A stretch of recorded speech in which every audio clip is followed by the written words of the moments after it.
The views and opinions expressed today on Black Focus Radio are not the views and opinions of the station, its management, or its advertisers. Now, let's get ready to focus on our issues, our solutions, using our voices on Black Focus Radio.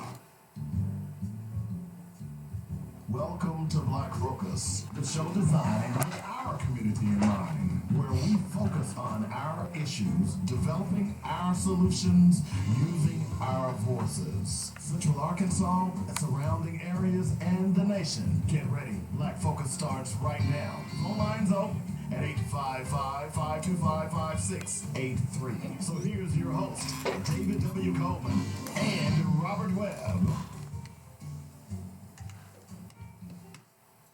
Hey, what's happening, Black Focus Radio? What you talking about, man? Dave Coleman, Robert Webb in the house. I'm ready to get to the Black Facts so we can get down to business. I see. You get some business. You know what I'm saying?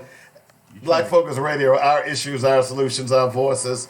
855-525-5683 is the number. That's how you get in touch with us. Also, don't forget Twitter, Facebook, Instagram, and YouTube. We are currently broadcasting live right now on YouTube as well.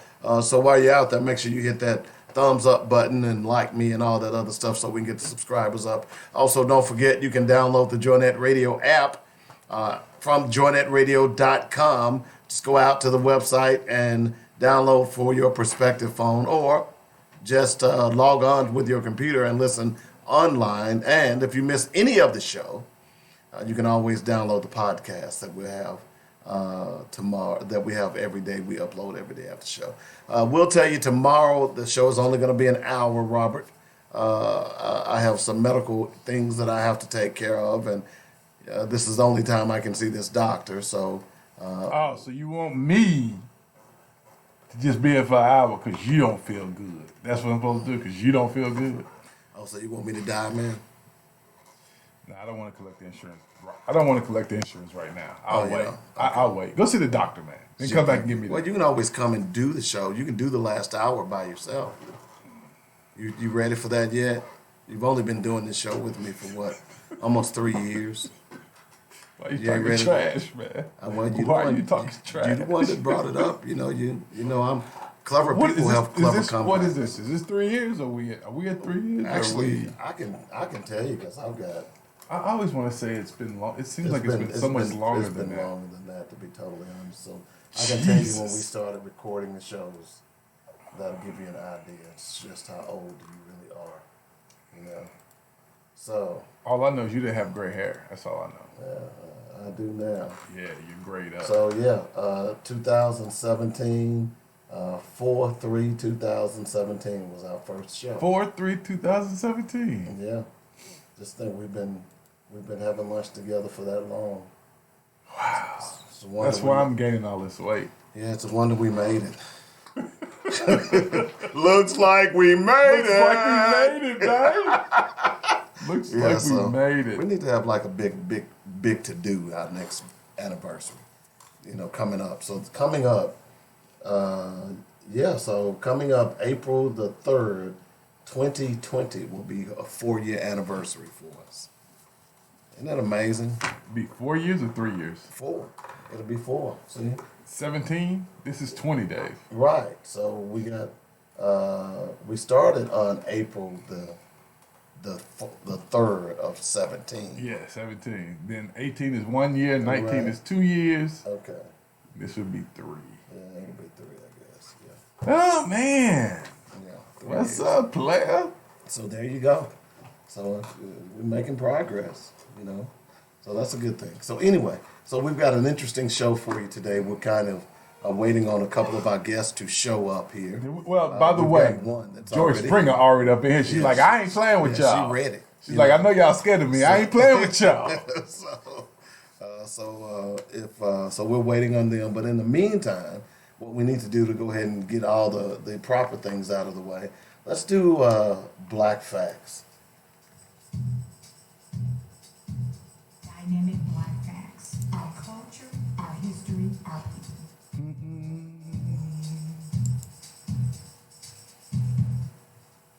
You know, one of the things that makes history so interesting is, you know, they say that those who don't know their history are doomed to repeat it. And some of the things that come up in these black facts that I read to you, I mean, I don't understand why we as black people don't learn. And maybe it's because we don't know our history. Do you remember what sparked the LA riots, by the way? Yeah. Not guilty. But there was something. Not guilty. There was something prior to that that really sparked a lot of the riots. And if you think about all the stores that were destroyed during the riots.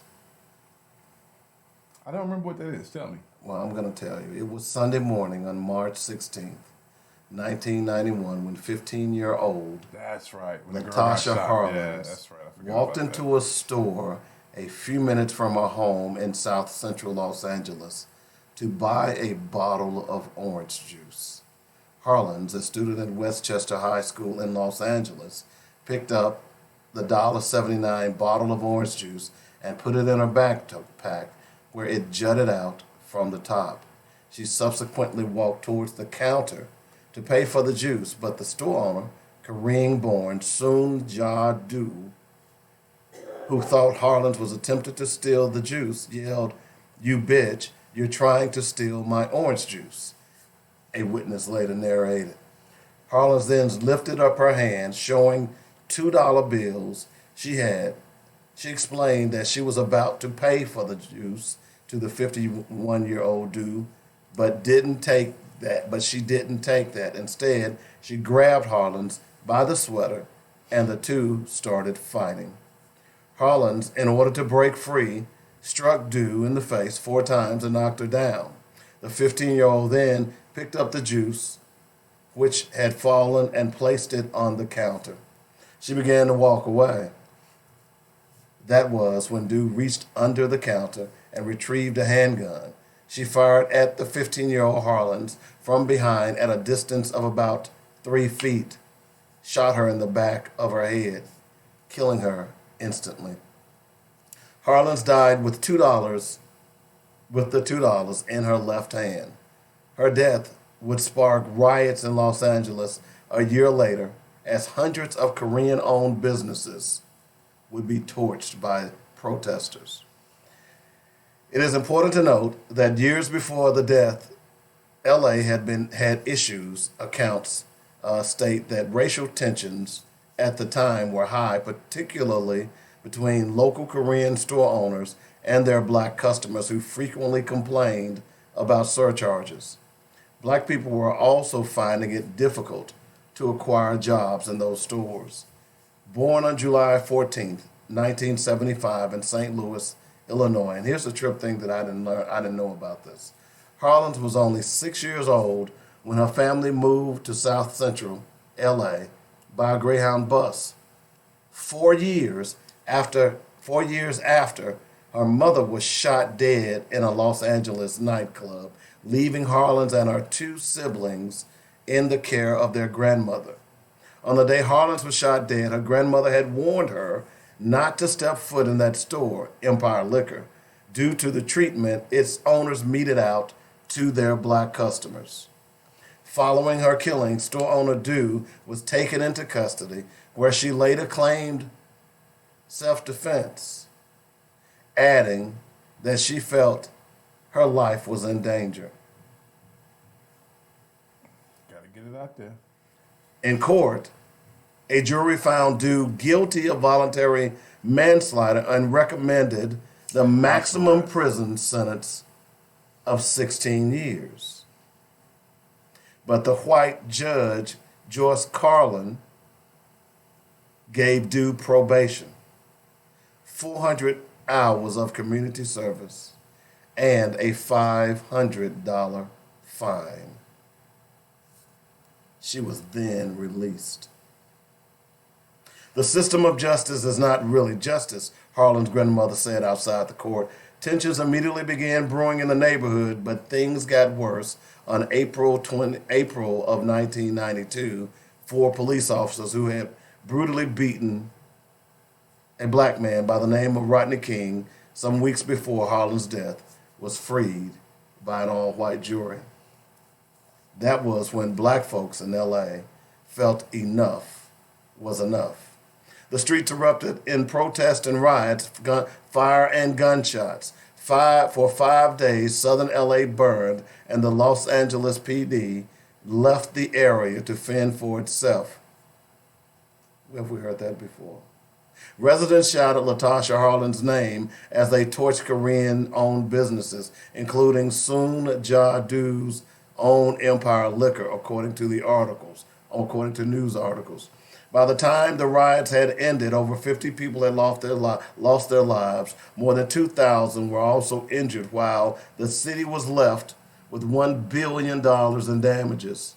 Following the riots, 2 of the police officers who beat King were made to serve time in prison, but Harlan's never got justice.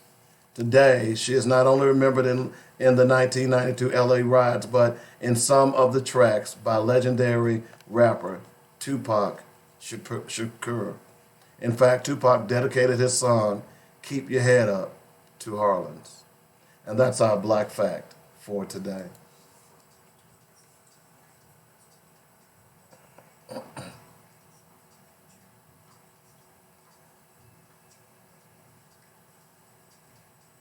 So the reason that I wanted to read that story, and again, I tell people all the time that if you don't know your history, you're doomed to repeat it. And what we're going through is a change in history, but it's not really a change. It's been going on all the time. We've just not been paying attention to it. So here was a store owner who thought she initiated a fight with a black child. And because she lost that fight, she then thought she had the right to shoot this woman, this girl, in the head and kill her. And then she screamed that she was in fear of her own life.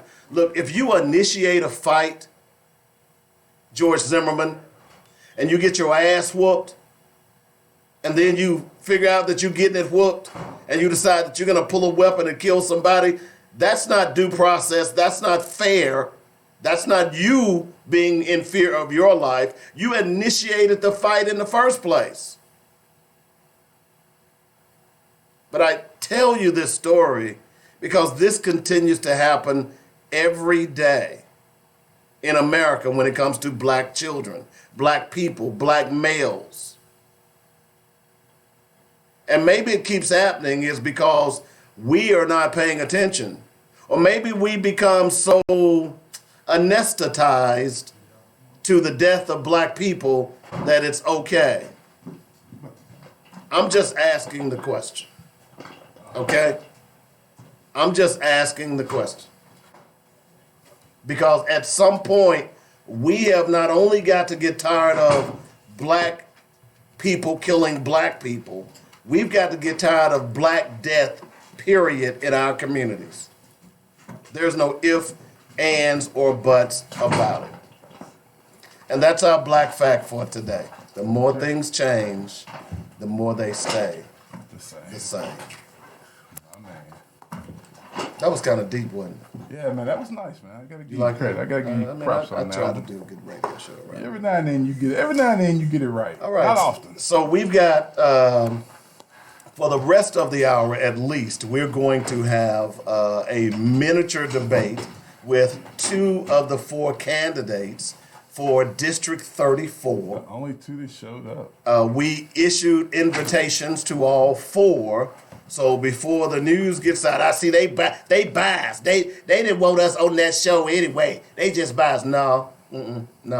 We issued invitations to all 4. We had previously had 3 of the candidates on individually. And we issued that invitation to all 4. 3 showed, just like we issued the invitation for the debate today. Who didn't show? So Lee Miller for the debate today did not show up. I'm talking before this. Well, the only person that didn't show up was what was his name? Otis. Otis Didn't show up. Otis. What's his last name? Otis Taylor. Otis. It is not Otis Taylor.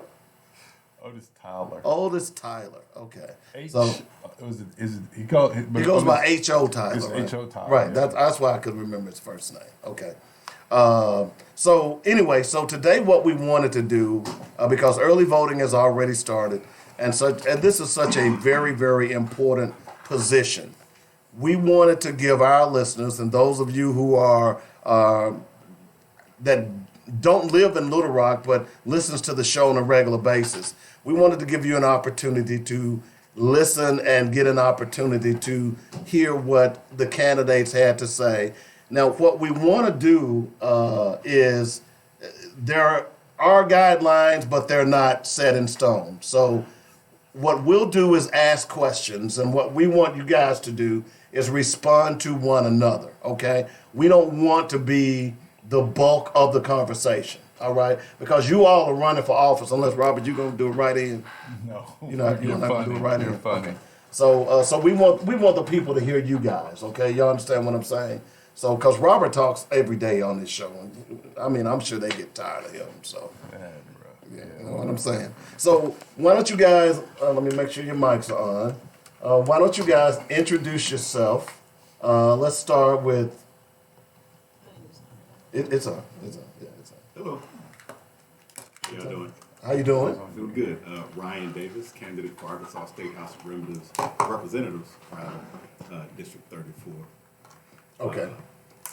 You can hear yourself? I can hear myself. Okay, yes. good. Can you? All right, say something. Can you Okay. hear?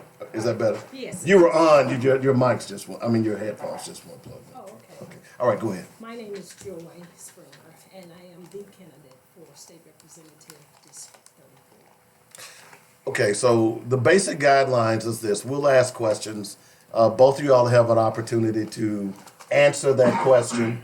If you want to challenge what someone else has said, then you have 2 minutes on either side to challenge what that other person has said. We're kind of informal, but I thought this would be a good opportunity. We thought it would be a good opportunity for you all to come together and talk about issues between one another, because I don't think there's been anything like this election season. So does that make sense? So Joy, first of all, if you don't mind, tell us a little bit about yourself. You've got 2 minutes. Tell us a little bit about yourself and why you think you make the better candidate for District 34. Well, first of all, I would just like to thank you all once again for giving me the opportunity Sure. to be here. If the listeners have... You didn't bring donuts this time, though. I'm just kidding with you. I think the listeners have heard me before and they understand who I am and where I come from, but if you want me to cover that again. Yeah, always think that someone else new is out there listening, so yeah. Okay, I'm college educated. I'm from South Arkansas. I was not born and raised in Little Rock, Arkansas. However, I'm a transplant. I consider myself to be a resident, and I live here in Little Rock, and I think I've lived here long enough to be a part of the city. I was educated in the public schools in Stephen, Arkansas, Washita County. Attended college in Arkadelphia, Henderson State University, where I received a Bachelor of Arts degree in general business. And from there, I received additional education at the University of Arkansas at Little Rock, now UA Little Rock.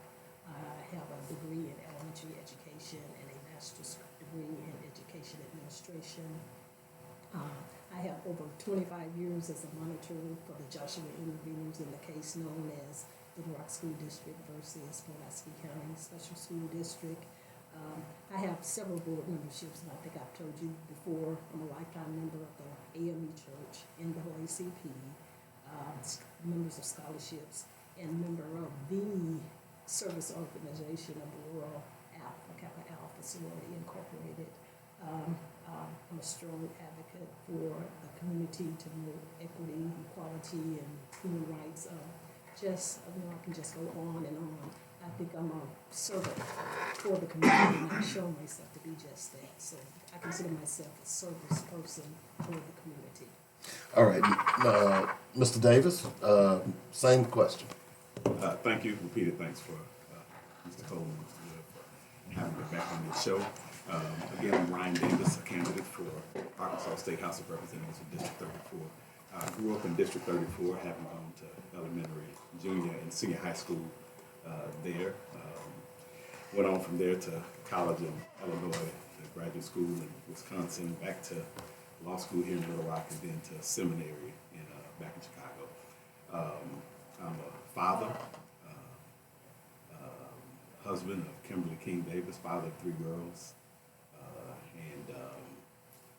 Why am I the best candidate? I'm the best candidate because I'm the only candidate who's prepared to step into the state legislature day one with legislative advocacy experience, having done formal, solicited, and unsolicited legislative advocacy since the 2007 legislative session, and currently serving in several board roles that work in the interest of people, executive board member of Arkansas Advocates for Children and Families, the Arkansas Public Policy Panel, Decarcerate Arkansas, an organization looking for humanity in our state cages, a board member of the Arkansas Coalition Against the Death Penalty, the advisory board chair for the Mosaic Temples Cultural Center, and the executive board member of Alpha Phi Alpha Pi Lambda chapter here in Little Rock. Beyond that, I'm the associate pastor of Bullock Temple Sydney Church, which is right inside of District 34, and the director of UA Little Rock Children International at UA Little Rock, which again is also in District 34, serving nearly 10% of the children in the Little Rock School District. All right, thank you very much. As we move forward, as you all look at District 34, what do you think the most pressing issue is for that district and the people of that district? Right now, I think it's the public education here, the return of the Little Rock School District Board of Directors to local control. I think that's really the most pressing thing. And then there are some other things that we talked about previously that go hand in hand with that. Economics, healthcare. We talked about the food desert previously in the district. So those sort of things go hand in hand. But I think the most pressing thing is education and the return of the board to local control. Health, education, and justice are 3 facets of a single issue which contribute to the underdevelopment in District 34. So we're talking about several contributing issues that have lent themselves to the underdevelopment, the physical underdevelopment of the district, and I mean, in terms of the topography, actual brick and mortar development, but also the development of people in the district. We've seen several organizations come in and take opportunities out of the district, but none are putting them in. The biggest development that's happened inside of District 34 is the police fortress on 12th Street, which of course is a building that you can get in 2 ways, as an arrestee or as an employee. And so, not to hone in on any singular thing, because I think that all of the underdevelopment in the district is contributed to by the state of our state, which is an uneducated and unhealthy and an unjust state. So with those issues in mind, we know the district has many problems. Which problem would you attack first or attempt to solve first once you get in office? And how would you go about doing that? Well, so the education issue is, of course, at the top of that kind of tripartite of things that affect the district. I think what we can ask for immediately, we can ask for a moratorium on charter school expansions in the state in general. There actually were currently, one of them was taken off the table, one of them was denied outright. There were to be 2 charters that would have enrolled students right inside of District 34. It's draining our district, and it's draining our district without any accountability. So I'm not so foolish as to believe that we're going to go and shut down every charter school in the state, even though we might be justified in doing so. But I do think that in the interest of equitable funding for schools in general, and the stymie and the draining of our district in particular, that we ought to declare a moratorium on charter school expansions in our state. And then also, I think that this is either going to happen by legislation or by lawsuit, that we return complete and total local control to the citizens of Little Rock, because we now have we're now in a state where a politically appointed board is trying to determine what the fiduciary and the personnel responsibilities of what will ostensibly be a democratically elected board.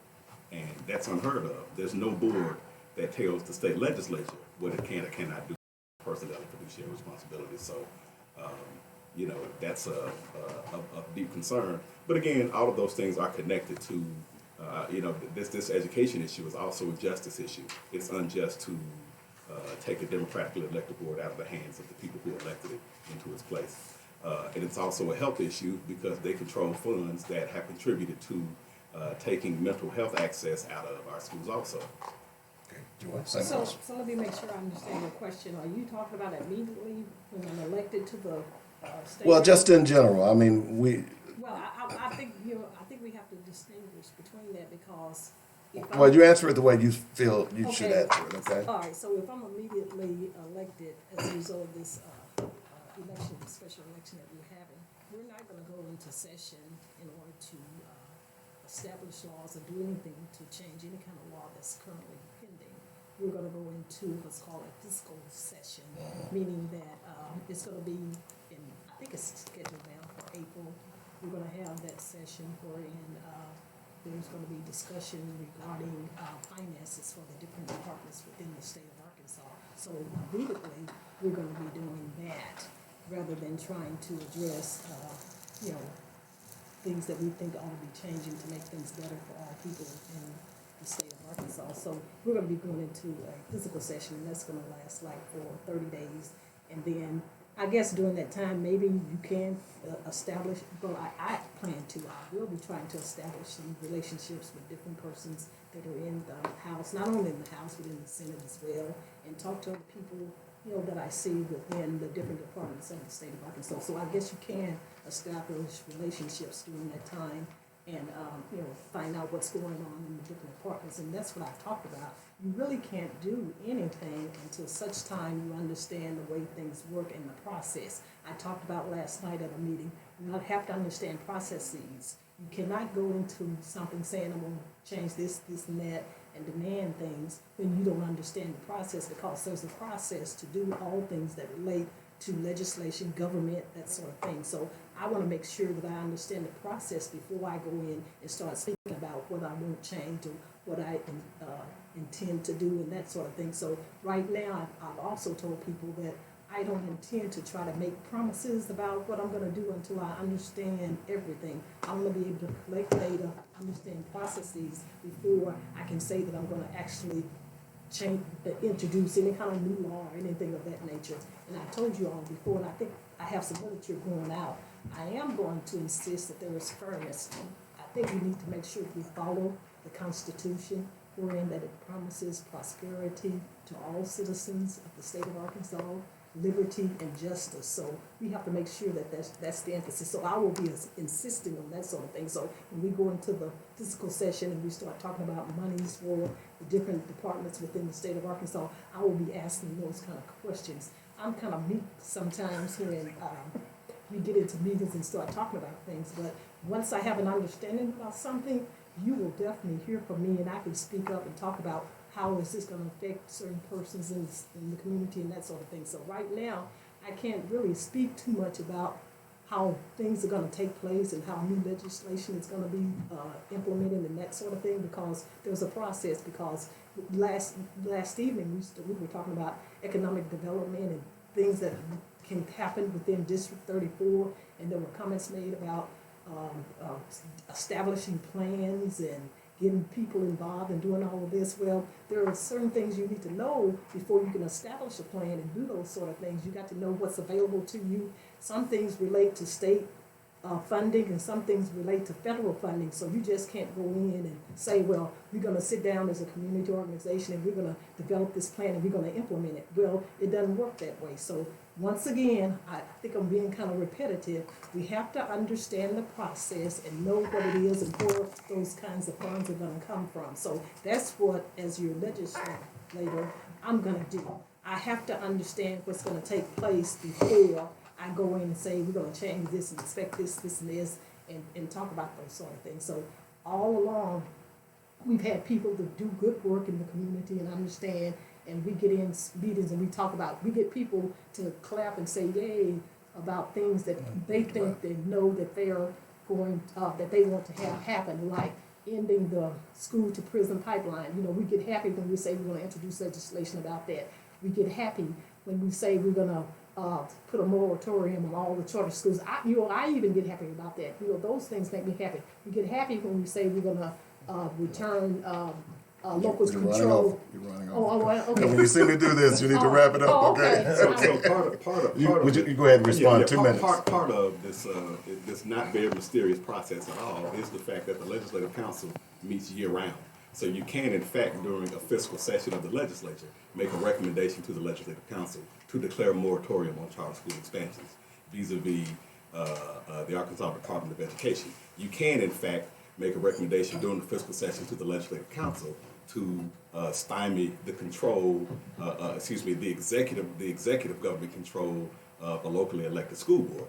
So those are processes that I understand and that we've seen work in action. One of the things that was approved by the Legislative Council outside of either session recently was a study to determine whether or not we are equitably funding our schools. One of the things that was also just decided by the Legislative Council outside of the regular and the fiscal session less than a month ago was that we were going to go into a private prison relationship with LaSalle Corrections.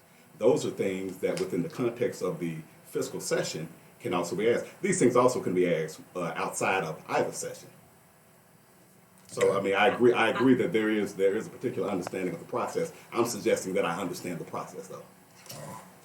You want to respond? I think Ms. Berman had a reply. Okay. No, Okay. I'll just let that pass because I think we're basically saying the same Same thing. Okay. Okay. Yes. All right, Robert, go ahead. Oh man, this is getting heated, baby. This is what's up. All right, so That's Robert. He gets excited. I'm getting excited, baby. Calm All down. right, so You want some water? no, I'm good. I'm good. I'm holding myself together. All right, so my question is kind of three-pronged. You ready? So in the black community, in my opinion, there are three very crucial issues. One is education, of course. Two is crime or unemployment. And three is housing. Name me one state agency that you could work with to help us address those issues in the black community without legislation. That was easy. That was like a softball. You're saying for one of those issues. Yeah, for each one.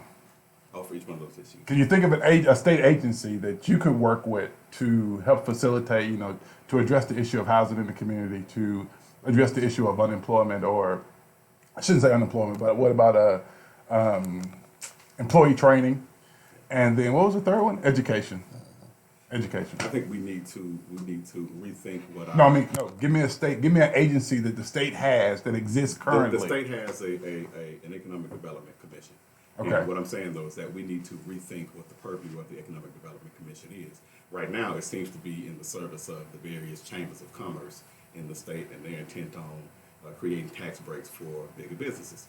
I think that one of the things that the economic development commission can also concentrate on in relation to housing, to education, and to Unemployed or employee readiness training. employee readiness training, and specifically for folks who are coming out of our penal institutions.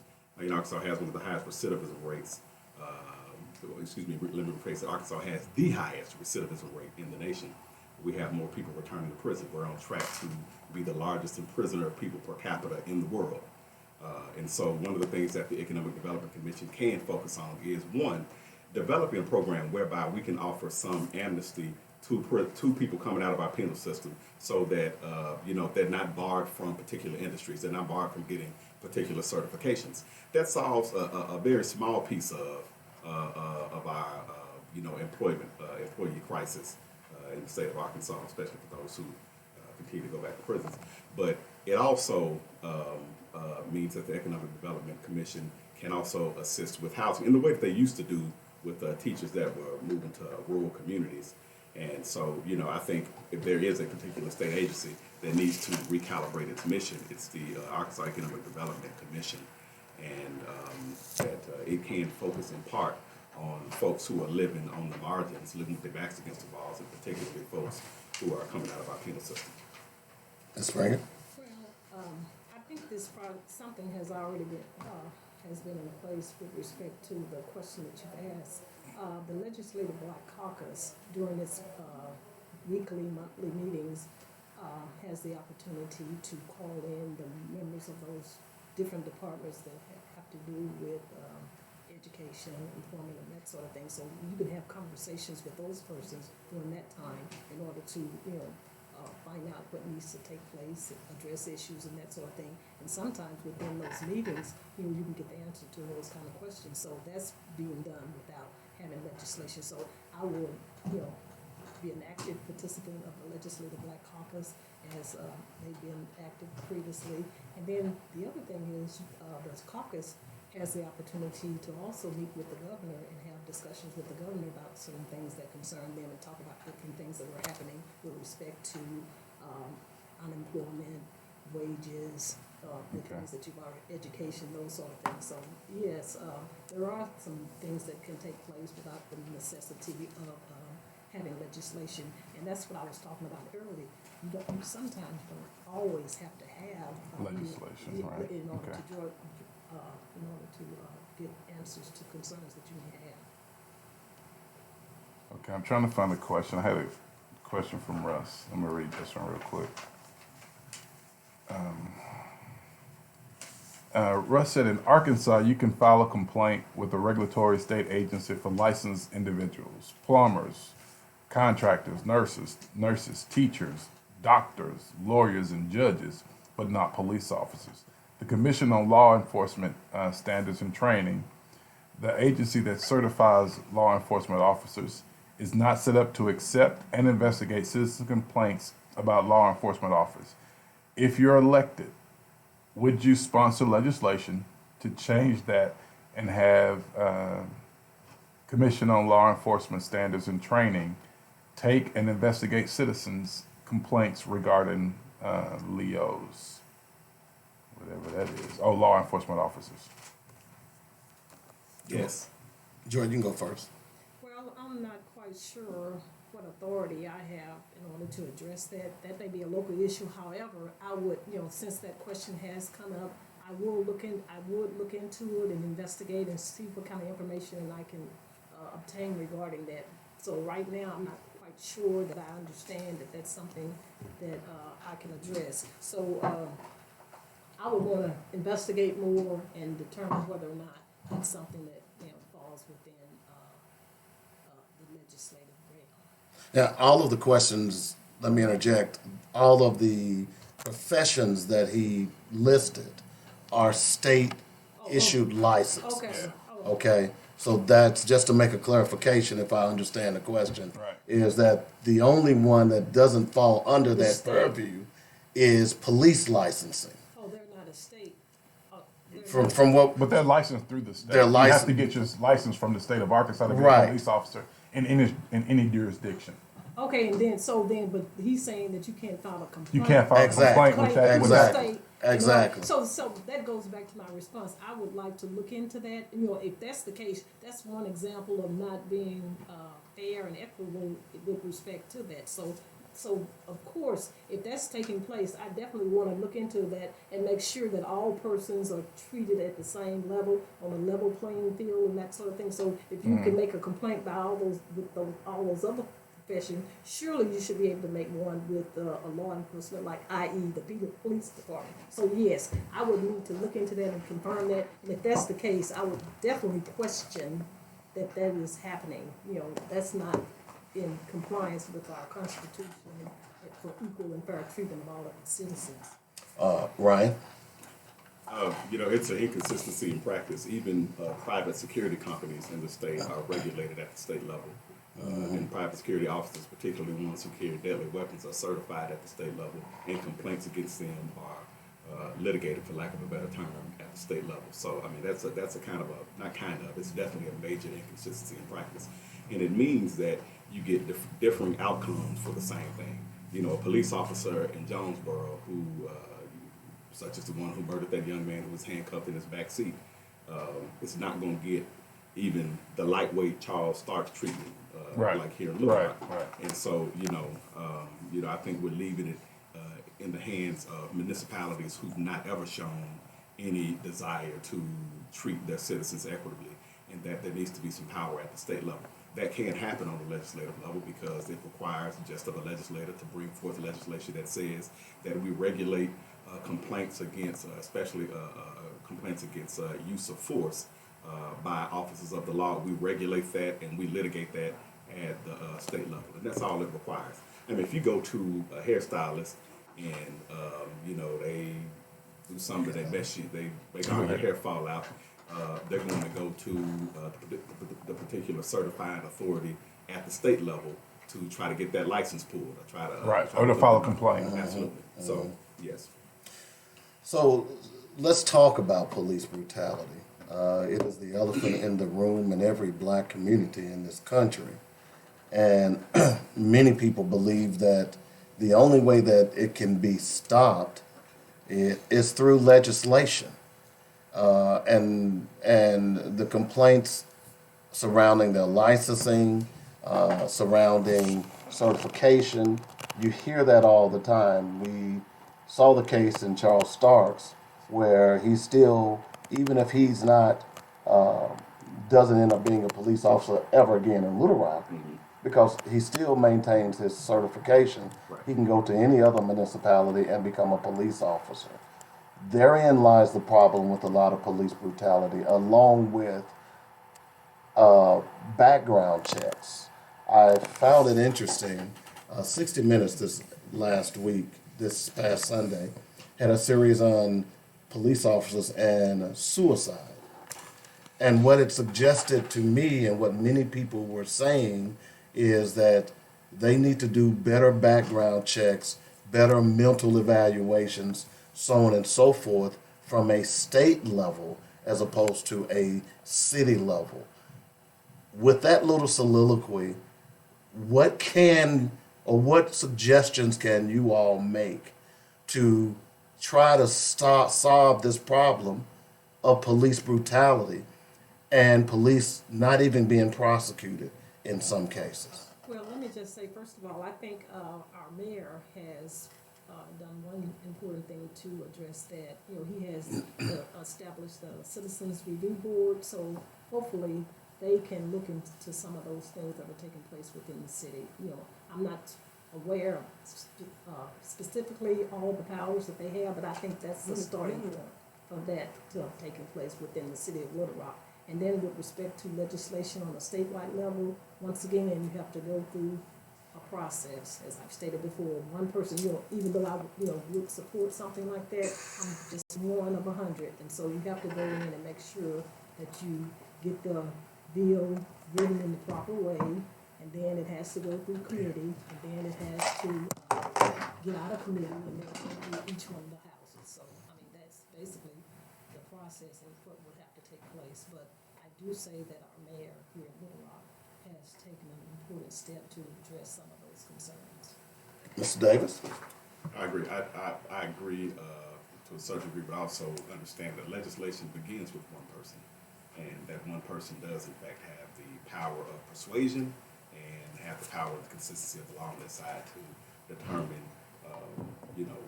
for the community first of all, but also for because we're in the state legislature, the statewide effort, that piece of legislation is good. I echo the congratulations to our mayor for instituting the Citizens Review Board, but I do hold out a certain level of hope because I understand some of the citizens are a little bit leery of the process by which members of the Citizens Review Board was chosen, and I hold our mayor in high esteem, but I also know that he's an elected official who is due for any due criticism. And so I do have a particular critique, people's critique for how the Citizens Review Board was chosen, but knowing some of the folks on the Citizens Review Board, I'm grateful that it exists. The reason I asked that question is because a lot of the lack of prosecution, not just here and locally, but around the country. The prosecuting attorneys or district attorneys typically will say, well, under the law, what this particular officer did was not illegal. Okay? So a citizens review board won't address that issue. That has to come from the legislative side in changing the laws that will, the same as they did back in the day when they decided that 3 strikes were out. They changed the law that automatically said, hey, look, even if you steal $1, if that's your 3rd strike, whether or not it was it was legal or not at the time, this is going to be your sentence. So in order and what we're seeing around the country is people are attacking it legislatively. That's why I asked that question. Does that make sense to either one of you all? I understand. Mr. Davis seems to say that my response to the previous question about there's a process and I'm only one of 100, he's stating that, yes, I continue to say that, and I will continue to say that I think I'm the type person that will, if I have an issue at hand that I'm truly wanting to be addressed, that I know how to go about that, and I will be persistent and active, and I will stick to it. So that's me in a nutshell. Mr. Davis? I look at the general rules about officers' conduct in the city of Little Rock, and I think that our Civil Service Commission made the right recommendation for the firing of Mr. Starks. What the judge did is make his own interpretation of what those general rules were. It says very specifically that ultimately the care for human life is the responsibility of the officer. It says in part that de-escalation is a responsibility of the officer. I think anybody who saw Officer Starks lay on the hood of that vehicle and shoot into it, it also says that protection of property is secondary to the sanctity of life. It says that in the general rules about the conduct of police officers in the city of Little Rock. These are the rules under which the officer was fired. So we're also talking about kind of as a not as a marginal issue, but as a very important side issue, is the importance of the election of judges in our city and in our state, because that's a very tortured interpretation of what very plainly says he should have held the life of the folks in that car. Remember, there were 2 people in that vehicle that he shot into almost 20 times, that he should have held their life in higher esteem, that he did what is still unknown to be a stolen vehicle. Let's talk a little bit about a question that I brought up yesterday on the show. And we can get back to the criminal justice issue and police brutality thing later in the show. But over the last, year and a half, the state of Arkansas has awarded marijuana licenses to quite a few people in various areas. Those licenses were not awarded to African Americans. I think only one family even submitted an application and they were turned down.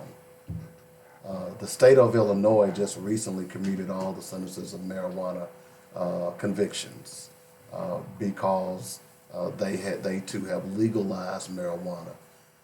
I'd like to hear your thoughts on marijuana legalization, the licensing issue, because after all, prisons have made millions and millions of dollars off of putting black kids in jail for selling marijuana. Yet now they're going to make millions more and black people are being shut out of the process. What are your thoughts on that? That's a real tough question. It's an injustice. Go ahead.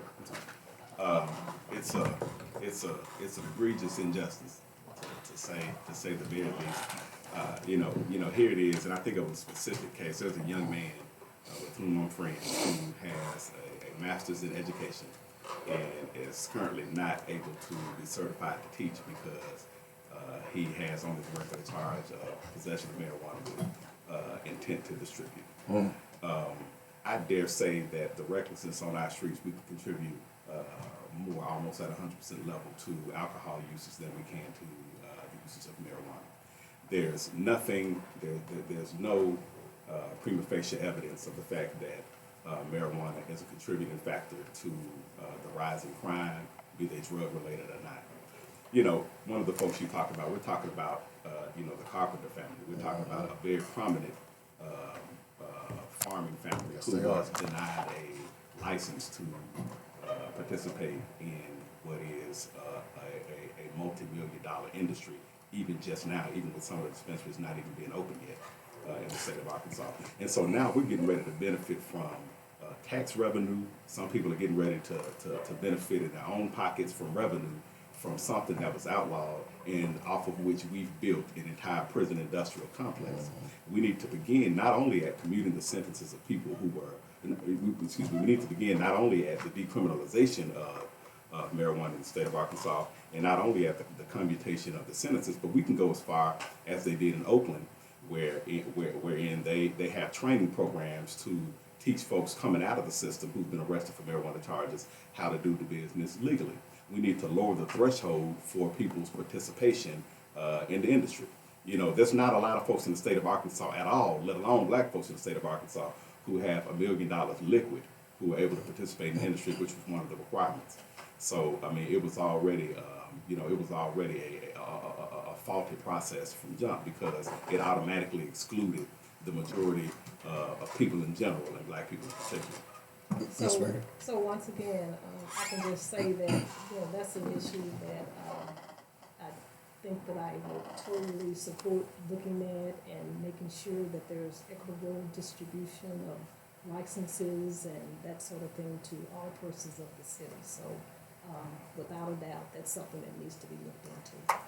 Okay, all right. May I add that this is something that could have benefited from, you know, remember Senator Elliott tried to get the Senate to pass a measure whereby we would measure the racial impact of anything that came down via legislation. This is something that could have really benefited from a racial impact study. And thank you, Mr. Davis. That's exactly what I'm talking about, that you have to have these different studies about different issues that come before the legislature in order to make sure that the laws are passed, and so folks can understand that. So thank you for acknowledging that there is a process that you have to go through in order to make sure that you get good legislation on the books. Okay, so it's obvious. I mean, I know you guys already know, but there's no way that you can introduce any legislation that'll pass in any form or fashion, because I mean the Republicans got a supermajority.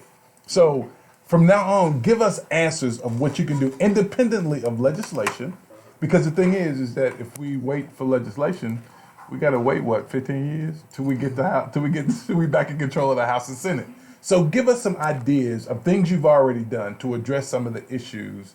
So give me something you're already working with to address the issue with housing, unemployment in the black community, and education. So give me a. I've started talking to people about that.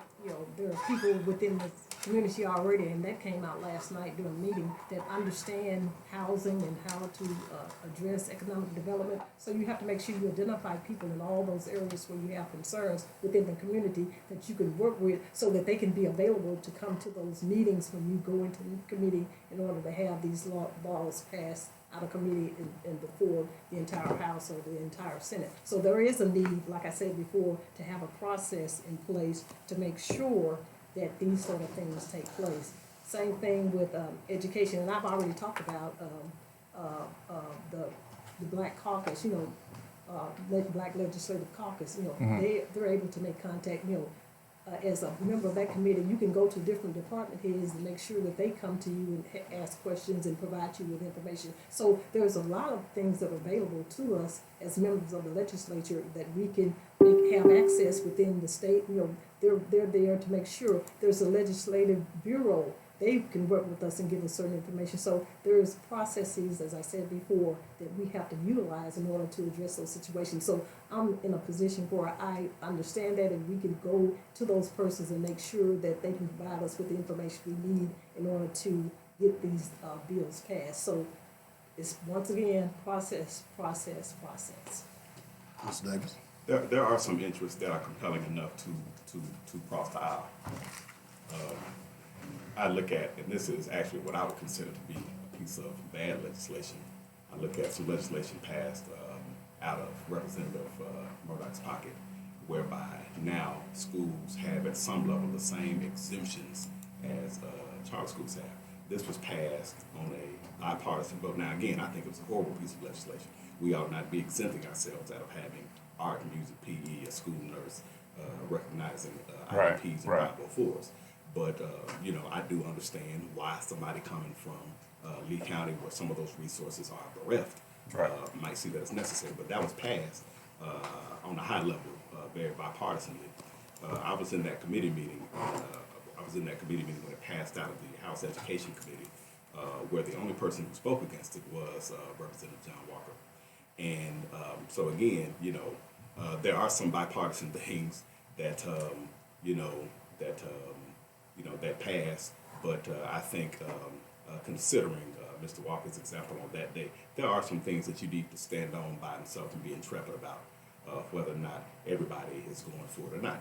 But I also think that there are some things that are of a compelling enough interest in this state that everybody, or at least a slim majority of folks, and that's all we need is a slim majority, would agree to. I think that a lot of folks would agree that we need to really determine what the responsibilities of the State Board of Education are vis-a-vis democratically elected school boards. Because I think, if you're a conservative, then you probably, also don't want what they have always called big government coming from the executive level, determining what happens at the local level inside of locally elected school boards. Here's another important thing. There are 2 elections getting ready to happen whereby the districts will be flipped toward the Democrats. I predict that Carlton Wing in North Little Rock will lose. I predict that Jim Cervillo in West Little Rock will also lose. That'll break the supermajority in the House. If the supermajority is broken, then when we come into session in January of 2021, when we're getting ready to make budgets, when we're getting ready to discuss the passage of pieces of legislation, the House Republicans will have to deal with the Democratic minority because they won't have a supermajority there.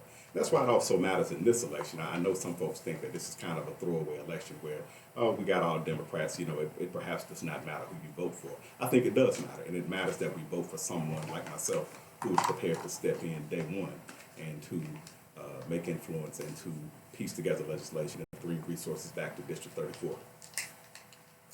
Thank you, Mr. Davis, again for mentioning Mr. Walker, because Mr. Walker was You're my welcome. mentor, and he and I had these kind of discussions on a daily basis with respect to legislation that was going on within the legislature, both in the House and the Senate. So I understand all of those sort of things, so thank you You're for letting the public know that he and I will continue that legacy, and I think That's not what I mentioned. I only mentioned that he was against some bad legislation. Well, but the thing about it is, not only was he against all bad legislation. So I mean, that's what he was about. If anything that adversely affected the underserved people within this community, he was against it. He wanted to ensure. I mean, I think he reminded me that he was called Johnny Constitution when he was in school and all that. So he wanted to make sure that the Constitution was followed. So I have kind of hung on to what he told me, and I think that,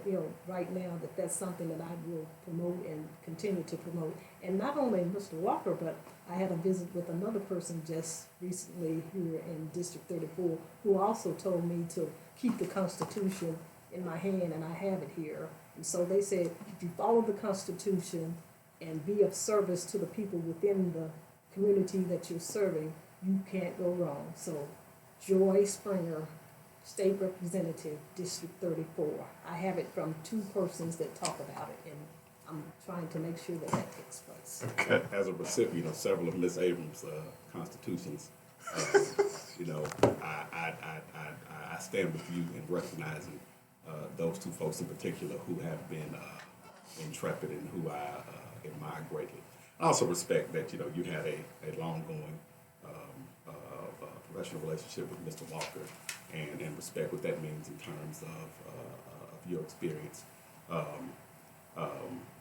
But we'll say that I think what everybody in this district has to respect about this race is that not a single solitary one of us has ever been elected to the Arkansas State Legislature. So what does it mean to have 7 legislative sessions worth of experience as a legislative advocate? I would like for folks to consider that. And I'm putting that on the table as part of my experience. All right, we need to take the top of the hour break. We originally had set this up for the entire 2 hours because so we can't do that. So let's do this. How much longer can you all stay? I thought I would be 1 o'clock. 1 o'clock? Okay. So let's do this. Before we take the break, let's go ahead and let you guys have some closing thoughts, and then we'll go and go from there, okay? So we'll push the break back. So, Ms. Springer, I know you got another appointment, so you've got 2.5 minutes for some closing thoughts. And by the way, we want to thank you all for coming. Thank you very much for coming on. No doubt about Thank that. you. Well, thank you once again for having me here. And it's good to see Mr. Davis here, nice young man. Basically, I think what I want the voters to know is that I am a person that is a hard worker. I'm willing to listen to the people of the district and hear what they have to say. Working, as I said before, hard worker means that, there's no time limit on the time that I will spend with the people here in the district. I do need to get some sleep. I think right now they say maybe 6 or 7 hours of sleep should be good. And so that's who I am. I do work 12, 13, 14 hours a day, and I am committed to making sure that the people within this district, within the state of Arkansas, are treated in accordance with the Constitution that we have here. So I can say that I am an elected public official and have experience in that. So Joy Springer, State Representative, District 34. Thank you very much. Mr. Davis. Thank you all, Black Focus Radio, for this second opportunity to be with you all. Y'all don't pull no punches now, and you don't mince no words, so I appreciate it. I also want to register the highest esteem and respect I have for Mrs. Springer in recognition on her service on that disbanded Little Rock School Board, her intrepid service before and since then, and could not consider having a more, and I say this lightly because I don't know that I'm the most worthy opponent, but glad to have such worthy experience and intrepid opponents in this race. I'm Ryan Davis. I'm running for Arkansas State House of Representatives of District 34. I'm a resident of District 34, have been for the majority of the balance of my life. I'm the associate pastor of Bud Temple CME Church, the director of UA Little Rock Children International, but beyond that, I have been a community advocate every walking day of my adulthood. I'm ready to hit the ground running after 7 straight legislative sessions of legislative advocacy at our state legislature, ready to hit the ground running to work on behalf of the people of District 34. Very important about me that I did not mention, but I'd be remiss if I didn't, is I want folks to know I'm a Christian fundamentalist, right? Because the fundamentals of my faith, though, are to do justice, love mercy, and to walk with humility, to feed the hungry, to clothe the naked, to preach the day of liberty to the prisoner. And these are not flowery words that come out of paper-thin Bibles. These are things by which I walk and by which I live. That's evidenced by all the folks who I have the privilege to be in contact and to work with. So I look forward to this election. I look forward to the election the next January 14th, the special election, and also the election March 3rd, and ask that you not only consider, but that you vote Ryan D. Davis for Arkansas State House of Representatives in District 34. All right. Hey, thanks a lot. And of listen, course, we'll be talking about you in the second hour. Joy so make sure you Springer listen. and Ryan Davis for coming in. Enjoyed it. We'll be talking to y'all soon, okay? Thank you. And good luck for both of y'all, by the way. All right? I have another job. Okay, I understand. I understand. All right. It's all You good. just keep it for yourself. There you go. All right, thanks a lot. We're going to take the top of the hour break. You were listening to the debate with two of the District 34 candidates, Joy Springer and Ryan Davis. Those of you who listened, I'd love to know what you thought. I'm sure Robert will give his thoughts as well, and I'll give some thoughts about what we heard also. So stay tuned. We've got to take this break. You're listening to Black Focus Radio. Our issues, our solutions, our voices on joynetradio.com.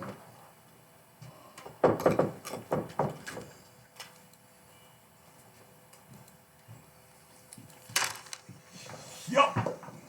Get that up, man. That's great.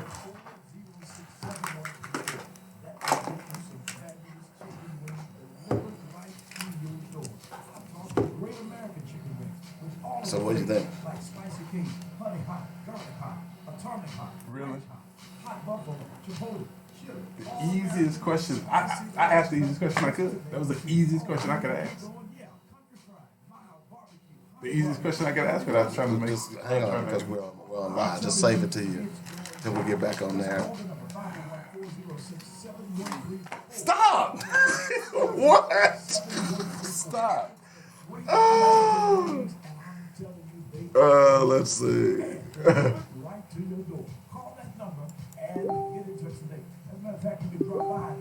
We're located at 6323 Colonel Glen Road in Little Rock. That's Great American Wings. Who done it? The butler done it. We're the Furniture Depot. Butler Furniture Depot is your back-to-school headquarters. All college students, fraternities, and sororities get a two-piece living room set for only $3.99, or take advantage of our four-piece living room special, which includes sofa, love seats. We had a nice little group listening. Only $5.99. Yeah, they still listening. Hang up on us. Let's see where we are now. We're down to 26 now. Yeah, they probably hung up on us. No, I just refreshed. They probably listening to see what we're finna say. Ashley's signature four-piece bedroom set for $4.99, or a Not bad. five-piece dinette set for only We had somebody listening from, selections and savings I think it said Guam. Furniture Depot, your back-to-school headquarters. Call 562-8333 for directions. Who done it? The butler done it. En Butler Furniture Depot hablamos español. Who done it? That's through the website. I know those phones are probably the app. About anything, I'm not fearing anything. No, I thought the Jordan was the app. Is Jordan not the app? I think that's the website. Today for Saturday, January 18th. When they're going through the phones, that's definitely the app. Holiday Entertainment Tuesday. I think. Oh, okay.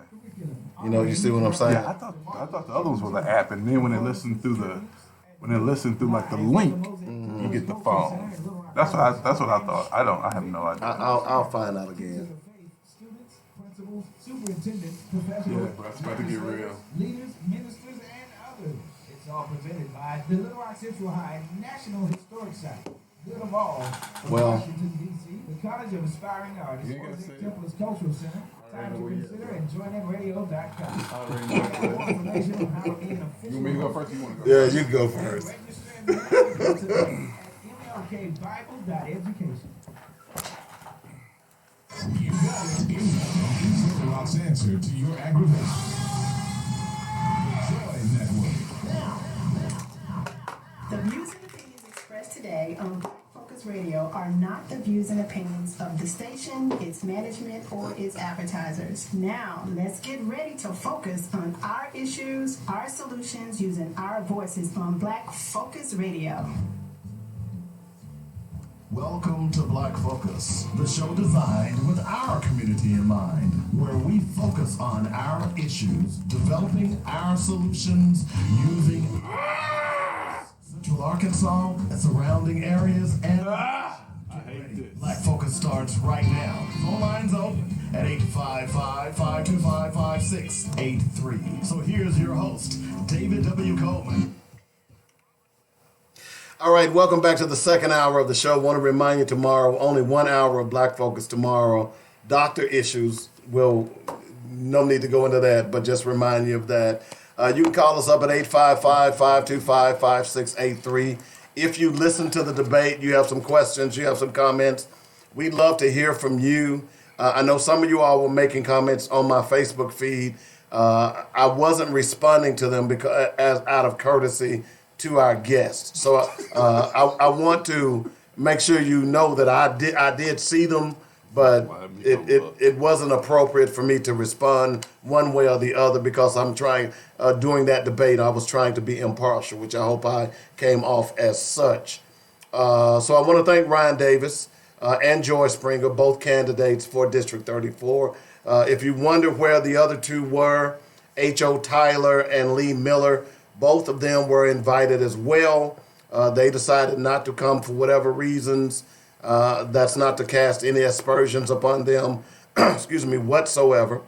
But the outcome would have been no different. That wouldn't have been any difference in what you heard. That would have been okay. So let's get to that. So both Robert and I have observations about the debate and what we heard.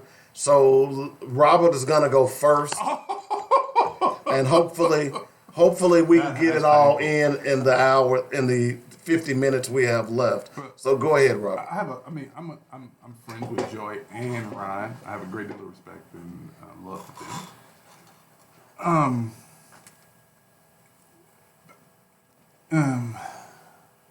When you make it plain, brother, just make it plain. Well, when you have, for me, that's just for me anyway. They're just some basic things that I think our elected officials should know. And I just kind of tossed up a softball question, asking them of the three issues of education, unemployment or employment training, and housing. Right. So there are 3 state agencies that easily that there's money there to address these issues. Right. So you got Arkansas Workforce Services. They get over $20 million a year, at least $20 million, to deal with job training and all the job placement and all this kind of stuff that deals with for minority communities in particular. Then you got the Arkansas Department of the Arkansas Department of Finance. I never get the numbers right, but there's an agency that works with housing. What's unfortunate for us is because we get community block grant money, we don't, the residents in Little Rock, we get a very small chunk because a lot of it has to go to, for the Arkansas portion goes to communities outside like Wrightsville, places outside the county, right? So unfortunately, because of Little Rock's population, residents in Little Rock kind of get screwed because even though they have a population, they get a little bit more money. They also don't get to tap into the money at the state level. Mm-hmm. So, I mean, there are my thing is, you cannot say you want to be an elected official and help people and you not know these things, though. You can't do that. To me, that's insulting. You have to know because you can't pass legislation. The one thing I've learned watching city board meetings, ain't no damn way I'm going to get nothing passed. So what do I have to do? I got to figure out other ways to get things done. That's why you identify other areas that can help you get things done. If you're not doing that, you're not being fair to the people who you're asking to elect you. That's, again, why I say about us finding and getting people prepared to be our elected officials. You want people to be able to go in and actually get something done. To me, I think it's unfair to run for office and you haven't put in the time to know those things because you can't do anybody any justice. I don't give a damn who John Walker was. I love John Walker. Don't get me wrong, but you can't tell me that you did these things with John Walker in Joy's case and in Ryan's case. You can't tell me you've done all these things in the community if you don't know about these basic damn things. You can't do that. That's not fair to me. That's not fair. Okay. What else? Go ahead. I'm done. I'm not going to say anything else. No, go ahead. That's why we have a talk show, Robert. You need to purge, get it all out. No, I love them, and I think they're great, right? But we have to demand more of our candidates. We have to. I understand that, but we're talking about the candidates that we have right now. We have to demand more. We have to demand more of them. We have to demand that our candidates be better prepared to take office. We have to demand more. Because again, they kept saying, hold on, they kept talking about legislation. But we just sit there and say, there's no way you can pass any legislation. But everybody kept talking about the legislation. Even with the thing that Russ was talking about, I mean, still, nobody's going to know everything. Nobody's going to know everything, right? But, and I can't do that because it was different for me, so I can't do that. So I'm not going to say that. But it's a little, I mean, we just gotta we just got to force or challenge our people to be better. I mean, they did a great job. They did a great job of having the conversation, but I wanted to know more about your plan for implementation, right? So you understand that we got dilapidated houses in 34. It ain't the case in all of 34, but over a large majority, you got a swath of land that has dilapidated housing. What can you do, right? I mean, it's like you don't have a plan for me. You just want me to give you my vote, but you're not giving me you're not giving me your plan, not letting your plan out to me. Now I know other people who are not like you and us, right? They're not into politics, so the things that they talk about sound great. But for me, I need you to put those thoughts into action. So give me your action plan for getting it done, because you can't get it done through legislation. Again, we keep ending up right back there. You know what I mean? And they keep saying legislation. But you can't do that. You have no legislation you can't move any legislation. How do you get it done? That's what I'm talking about. That's what I want to see, or what I'd like to hear. Did anything you heard change your thought on who you would vote for?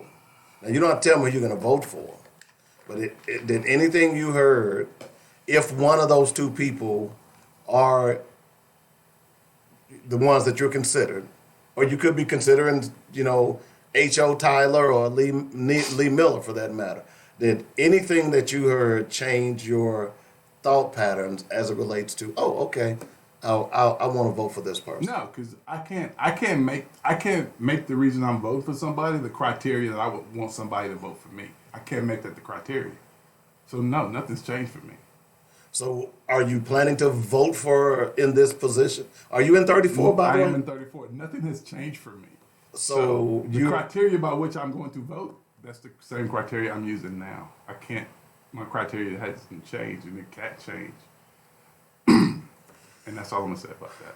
Okay, so let me.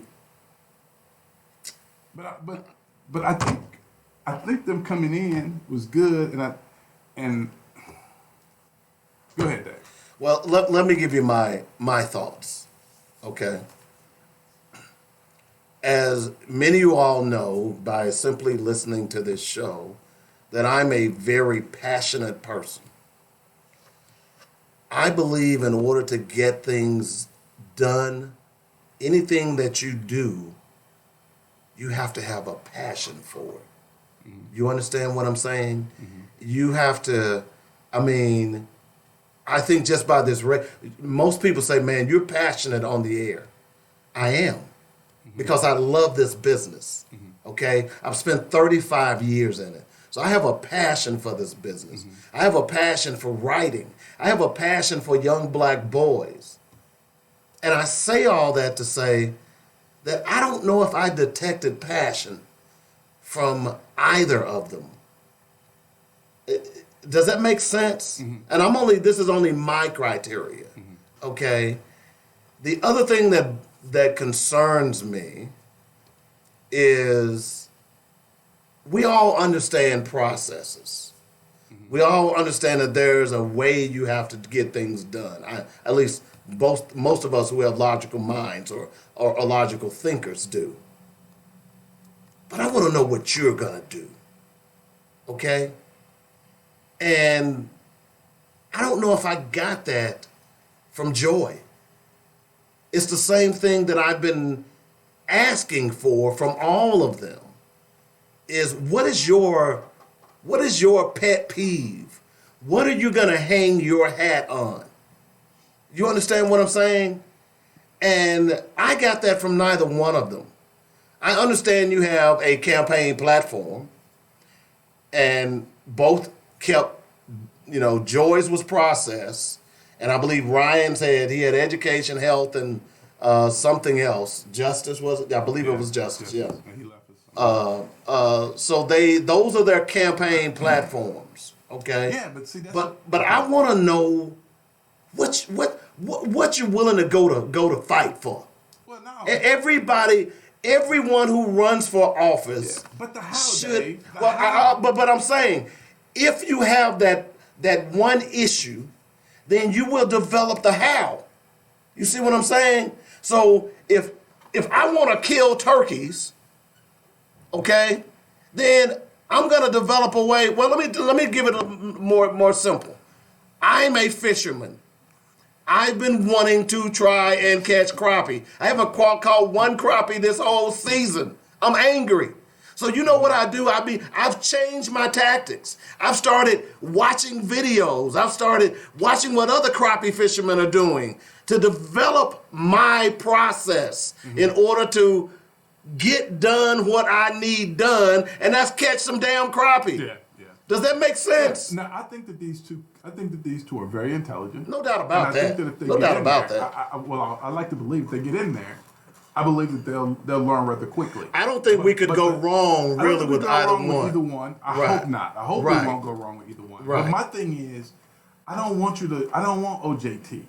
I don't want on the job training. We got too much crap going on for But we don't have training. a choice in this case, though, Robert. We don't have a choice in any case ever, Dave.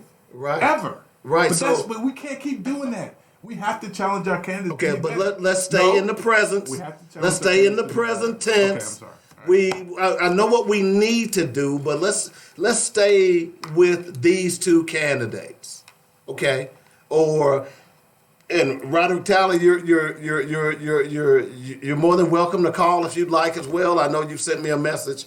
Let's read Roderick's comment. He sent me a comment on Facebook. Okay, so I didn't see that one. Yeah, let's read his So comment. you're more than welcome to call as well because you're an independent candidate. But what I'm simply saying is I just want passion because I don't give a damn if you're passionate. but see, I need you to know something. well, but see, and I need you to have a plan. I agree with that. But and see, maybe you all are defining passion differently from me.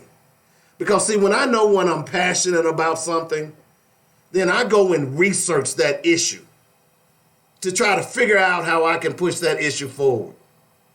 You see what I'm saying? Yeah. So let me read your boy. Okay. This is what I said to Tally. I said, "What's up, brother? Want to invite you to do our show on this Friday from noon to 1. If agreeable, give me a call." Now you got to realize he's not a Democrat, so he's not in this primary. Still, I'm just going to invite all Okay, candidates. okay. He says, "I'm just now sending this message, but no, I wouldn't have done a show with you then, and I wouldn't do a show with you now or anytime in the future. The same way you are reaching out now, you could have a while back when you were entertaining false and salacious stories about me, when your buddy Russ and Ian were posting things about me. Oh yes, I remember, and I have the screenshots to prove it. You're a coon, and I have no room for you or negativity. Despite the lies, I still prevailed, and I'm still prevailing. Please don't contact me again." So I responded. Brother Tally, I'm a bit confused by your inbox. I have never said a negative thing about you. Seriously, it is quite obvious you don't know me. I don't have any room to judge anyone, and I don't. Just know, brother, I support you. And that's all I can say, man. I don't know what the hell he's talking about. So it's safe to say your boy won't be coming on the show. I'm confused.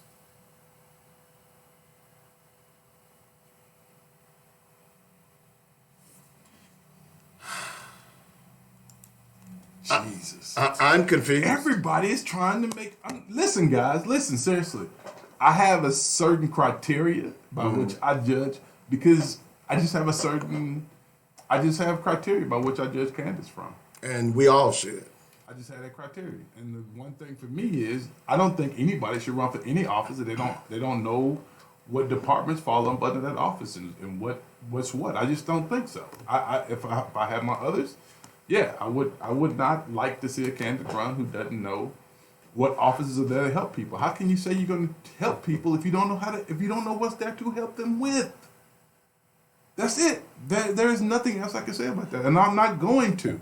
Vote for whoever y'all want to. I'm not going to tell you who I think is the fastest learner. Y'all decide who you think is the fastest learner. I'm not going to do any of that. And I'm not telling you who I'm voting for. So stop. Who you voting for, Robert? I'm not telling you. You can tell me. Ain't nobody listening. Who you voting I'm for? not telling you. But I will say this. I have a great deal of admiration for John. And I remember the first time I got a call from John Walker's office, and they said, "Please hold. Mr. Walker would like to speak to you." I was like, "This is the damn president up in here, man." You know, it was pretty, man. That was crazy, man. First time we got a call from him. It blew my mind. Then when I sat down and we sat down and played dominoes, he invited me out to his house. We played dominoes, man. Had a good time. And he just pretty much told me, you don't know what you're doing. You know what I was wrong, man. Sit your butt down somewhere. I was like, all right, player. I respect that. You the man. I'm just the man, another man. He was a good dude, man. Got a lot of respect for him.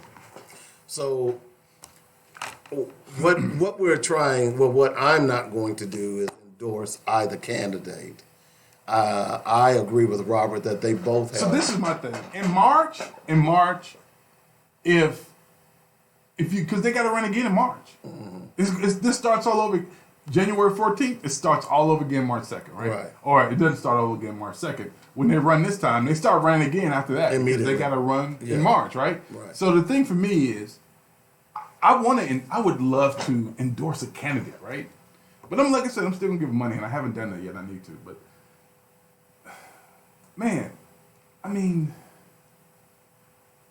I really feel like the reason we can't get some of these issues addressed is because we have allowed candidates to come to us unprepared, and we have supported them, right? I just believe that as we move forward, we cannot allow candidates to go wherever they're going and not be prepared for it. I mean, and again, people, just to answer one of these questions, no, I'm not talking about anything they've done outside of politics. I'm talking about you have to have a certain amount of knowledge to make things happen. I mean, Ron and Joy, they are intelligent, so they answered questions and the answers made sense, right? But you still didn't give it to me, though. I didn't learn anything. I didn't learn anything, right? You with me? I didn't learn anything. I wasn't like, oh, I didn't know that. Let me quickly, and this is just my quick editorial about what you just read from Roderick Talley. I'm going to offer a little advice for anybody that's listening. First of all, to launch a war against a media outlet is the wrong thing you can do. Man, leave that. This is for anyone. When there is someone who has a bully pulpit, and I used to tell some of the Titans this when I covered them, when they get mad at some of the media people. Say, the bottom line is that they've got a bully pulpit. Yeah. And they're on, in your case, you're on literally every day. Yeah. Okay? Let me finish my point. Okay, because I think this is for everybody. You cannot win against the media. Period. See your president. As much as he's trying, he cannot win that fight. Now, I know for a fact that we've had you on this show. We've been fair to you and all of those things. And the last thing that Robert Webb is, and he doesn't need my defending, and we certainly can agree to disagree, Mr. Talley, but the last thing Robert Webb is a coon. That's the last thing that brother is, man. And he don't need me to defend him. But as I sit here and as I sat here and marinated over that statement that he just read, brother, you out of line, man. And it ain't nothing personal. It isn't. You were the first people. This show, by the way, was the first show that brought you on the air when the police blew out your door, if I remember correctly. Mm-hmm. So, am I not correct here? Mm-hmm. So, we're not going to always agree on everything. But one thing we have to make sure that we do in the community, in our community, is that we're going to roll together. That what you posted wasn't appropriate, bro. I'm just saying. I disagree with you. That should have been personal. Okay? But to say you're not going to come on this show, he's part of this show. He's part of this show. And I know for a fact, in the 4 years I've been back in this city, the last adjective that I'll call Robert Webb I call them a whole lot of things, but a coon ain't one of them. You're so sweet. I'm just saying. I just needed to say that. You're so sweet. Thank you for that. And you don't need my defense, but I just need to say that. Listen, the brother was, I'm sure the brother was upset about something, and I never wanted to give that space. Because, I mean, the brother's good. He's going through whatever he's going through. And everybody taking shots at him, so. Right. So I just wanted to say that. We'll move on here. Okay. But the thing about these candidates, I agree with you that we need more than just saying work on the process. Because the irony in what you say is that you say work on the process, but you don't know any agencies you can use to work on the process. Mm-hmm. Okay? As far as Ryan was concerned, passionate, articulate, all of those things, but you don't know the agencies you need to get those things done. Yeah. See, so they both are suffering basically from the same problem. Yeah, you get what I'm saying, right? Yeah. Is that they want to do good, and I think they want to do good, but they really haven't figured out how they're going to do good. In other words, before you get in office, you ought to know this because you got to hit the ground running. Yeah, but again, it's a little different with the state, right? So the state's not always in session, so it's not like you can. So one year you got physical, like 20, like I think the odd number of years you're doing the budget, right? And the even number of years you're doing legislation. So it's like and it's back and forth, right? So with them, it's really hard. I think for me anyway. I would think it's even harder for them because you have less time to get things done, and if you don't know what you have available to you to address the issues you have in your district, then how are you going to even be effective? I mean, to me, what I say is, and I hate to say it. All right, Rizzy. Okay, Rizzy. What Rizzy say? He says, okay, Robert Webb is no cool, but Dave, on the other hand, is questionable. Okay, Rizzy, I got you, dog. Man, that's wrong. My boy Dave ain't no coon. I got you, Rizzy. Okay, I got you, man. Okay. And what's a coon? I mean, what's a coon? Who knows, man? Everybody has their own definition. I don't know. I'm sorry, Rizzy. You got to do your show tomorrow. You might as well take the day off, dog. Just take the day off. But the thing is, I mean, like I said. But like I said, man, it's just hard to. It's hard to. I like both of them, and I think both of them would do a really good job if given the time, and given the time, and they get in there and they get it done. I think they'll do a good job. But the thing is, I would rather have had the kind of debate that I would like. Damn, we're gonna be good either way. Mm-hmm. You with me? Mm-hmm. I mean, not saying we're not. I'm just saying. What you're saying is that there's still a lack of substance. Well, no, it's political substance. Political substance. I don't think. Like I said, the homework, and not everybody, and that's why I keep trying not to do that day because I had the luxury of being able to do that. That was afforded me, right? They haven't had that afforded them, so it's kind of I don't know. I don't know how to say that. I can't hold that against them, but. You got to remember, so when I got into this, I really wanted to help people. So part of that was when I get these phone calls, that's how I learned how to help people. Somebody called and said, I don't want my son to die. Is there something I can get him into? And then I call King and go, hey, man, I got this lady call me. She said she don't want her son to die. He'll say, hey, man, check out Workforce Services. And then I call Joyce and be like, hey, Miss Elliott? And she'll be like, oh, yeah, just call out to WJ. And so then I go Google it, and I find out, look at all this stuff they offer, right? This is all the crap they're offering.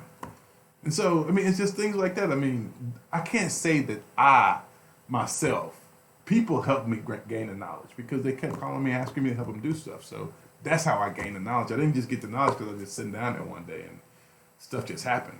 But it's just kind of like, sitting in board meetings did help too. Don't get me wrong. But again, I can't judge them based on what I did because, like I said, I was afforded an opportunity to learn for 6 years. Not everybody has the same luxury. You with me? Mm. Not everybody has the same luxury. I hear you. I just know that we have to. There's so so many problems in the community as it relates to what I would have loved to have heard them, and they did mention Mayor Frank Scott, but I would have loved to have them talk a little bit about developing a relationship with local politicians, city board members. That's what he called me. This. Can I finish my point before you get bent out of shape? Nah, I'm not gonna finish it. I'm not. Okay. All right. Do you know what a coon is? Okay, go ahead. Go ahead. I'm done. But because what's going on in Little Rock will ultimately adversely, depending on what side you're on, affect this entire state. Yeah. Okay. So what I would love, what are your relationships with political leaders, elected officials in Little Rock, and how do you all plan to coordinate doing, for instance, getting the schools back? Because if you're concerned about the schools, then should you not be talking to local leaders to get what they want done, what their best practices might be? You understand what I'm saying? Mm-hmm. As far as economic development, should you not be coordinating with local leaders to say, hey, what are your problems? So when I get in the legislature, I can look for potential solutions as it relates to, grants or set-asides or things of that nature. And maybe, and I'll admit, I'm a little jaded because that's what the Black Caucus did in Memphis as it relates to local and state politicians. Mm-hmm. They coordinated wonderfully together. Yeah. And that's why Memphis was able to get a lot of things that they normally would not have gotten. So I feel a divorce from the state legislators as it relates to officials in Little Rock. And I think that needs to be melded a little bit more together. Does that make sense? Because you cannot be from District 34, the representative from that district, and not be working with state legislators, because that's one of the districts that has been adversely affected as it relates, in this case, with charter schools. So you should be coordinating. I would have loved for them to have said something to this effect, either one of them. Well, look, we're concerned about charter schools, and I have been working with City Director X, Y, and Z, or the mayor. We've been talking to see how we can better fix this problem. Those kinds of answers work for me, because that's more than just processes. That's understanding a particular issue and being forthcoming, I guess, or if that's the word, to start working on it. Because see, if it were me, first thing I would do if I was running for that position, I would go and talk to the mayor. Say, Mr. Mayor, what are the issues that affect Little Rock? And how can if I become state legislator, and I don't know if they have not, I don't know if they haven't. Mm-hmm. But if I become state legislator, because I'm going to be in District 34, what can I do to assist you? Mm-hmm. You understand what I'm saying? Yeah. That's how you create that coalition, okay? Because see, if we're going to solve some of the problems in this state, then we've got to get that city board we got to get them online here, okay? So those state legislators ought to be talking to them. And I could be wrong, but it just seems to me that a lot of that doesn't go on in this city. Am I wrong? It seems to me I'm the state legislature, and when you talk to a lot of them, they say, well, this is a state issue. That's a city issue. No, it isn't. Well, I'll put it this way. Joyce and Linda are really consistent with whatever it is that impacts the Black community. I agree. That I will give them. I agree. Joyce and Linda, Senator Chesterfield and Senator Elliott are very consistent on whatever issue impacts the community, right? The Black community. Okay. I can't say the same for everybody else unless it's, of course, it's some kind of pet project. But there are some things. There aren't enough things that I have seen them work collectively on. Because again, you got to remember we got three forms of government. We got three forms of government. We got local government, city government. We have county government and state government. And between the three of them, collectively, from Little Rock, I think we have probably 12 candidates. Because you have 4, I think, on the Quorum Court. Let me say 4. 4 maybe, I'm thinking Judy Green, Donna Massey, Keith, I can't think of Keith's last name, Teresa, I can't think of Teresa's last name, and there's one other person I'm missing. So I think it's 5 on the Quorum Court. Then you got Senator Elliott, Senator Chesterfield, that's 7, right? Then you got Fred Love, now you got Denise Enoch, you had John Walker, that's 10, there's somebody I'm missing, right? I'm missing somebody. Fred Allen. Okay, I think I got everybody covered. So that's 11. Okay, that's 11. And then you got Director Richardson, Director Hendricks on the local level. So that's what? That's 13. So I said 12 is 13. So you got 13 black elected officials in the city that represent neighborhoods south of 630. You have 13 of them. 13 of them. 13. I forgot about Doris Wright. She is black, so I give them a half for her, so that's 13 and a half. Doris Wright gets a half. 13 and a half. That's it. You got 14 elected officials that live south of 630 on 3 different levels of government. And I don't think you'll ever catch all 5 of them in a room together unless it's all 14 of them in the room together, unless it's a funeral. And unless it's a funeral for a white man, Doris won't be there. So you're making my point. No, I'm just saying. Therein lies I'm just the saying problem. we, as voters, we have to hold them to a higher standard. Because this is what pisses me off. When I hear people say, you're wrong for saying that about them, man. They trying to make their money. Dude, do you understand what being elected means, fool? It ain't about them making no money. I had to say that to a brother one day. Dude, it ain't about them making no money. It's about them working for us. Man, ain't nothing they can do for me. I was like, all right, well, you keep voting. I'm done with you. I can't explain it to you.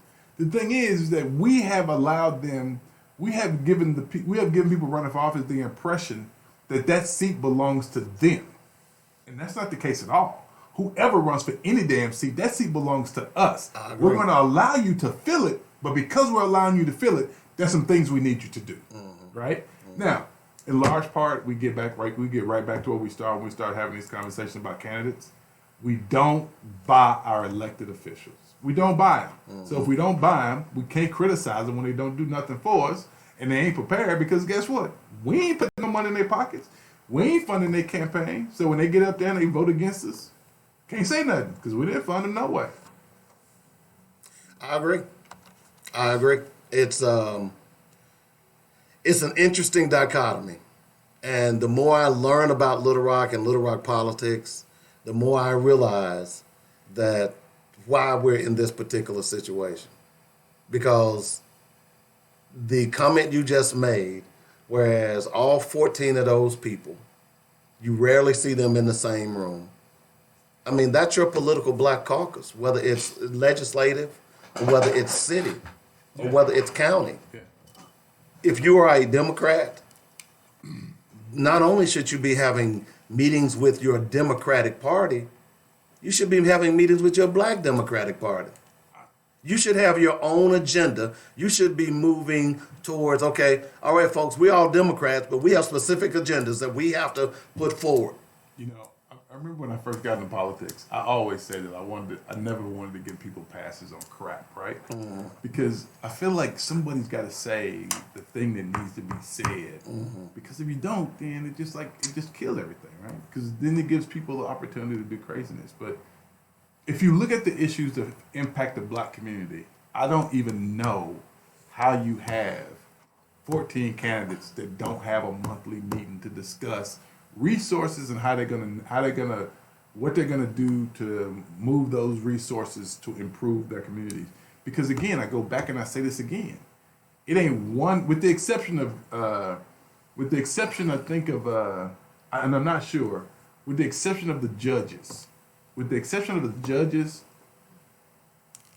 there is not one, let me say this, there is not one black elected official that serves on city government, on the quorum court, or in the state house that does not live in these very damn neighborhoods that we live in with dilapidated houses, regular ass streets, high unemployment, high crime. They don't live nowhere else. They live in these neighborhoods.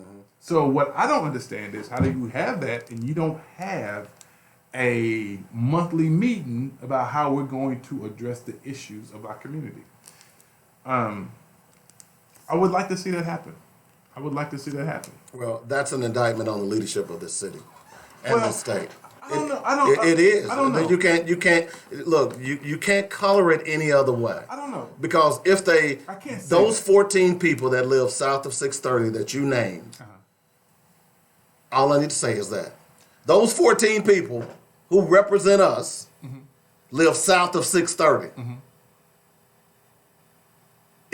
If I went to them collectively and had all of them in a room right now and asked the question, you wouldn't get them all in the room collectively together. well, that's part of the problem. I don't think that. Okay? I don't think that would ever happen. But if I could, if the question I would ask them is, what is the one thing that you're working on that will affect south of 630 as a group? Right. Well, this is the thing, man. So what I've learned is everybody has an area of specificity, right? So if I don't think people understand the kind of strides we've made in education. I don't think people understand that because you had John Walker, Chesterfield, and Elliott, right? We made some great strides in education. I mean, and by great strides, what I mean is we didn't back up because we can't go forward, right? But we didn't back up, thanks in large part to them. Now, the one thing I love about listening to Senator Chesterfield talk is Senator Chesterfield is always sharing things with us, and the thing that she's sharing is that sometimes it's not about moving forward, right? Sometimes it's not about moving forward. Sometimes it's just making sure you maintain the ground you've gained. Right, treading right? water. Right? And so she tells these stories about how she's been able to maintain the position that we're already in, right?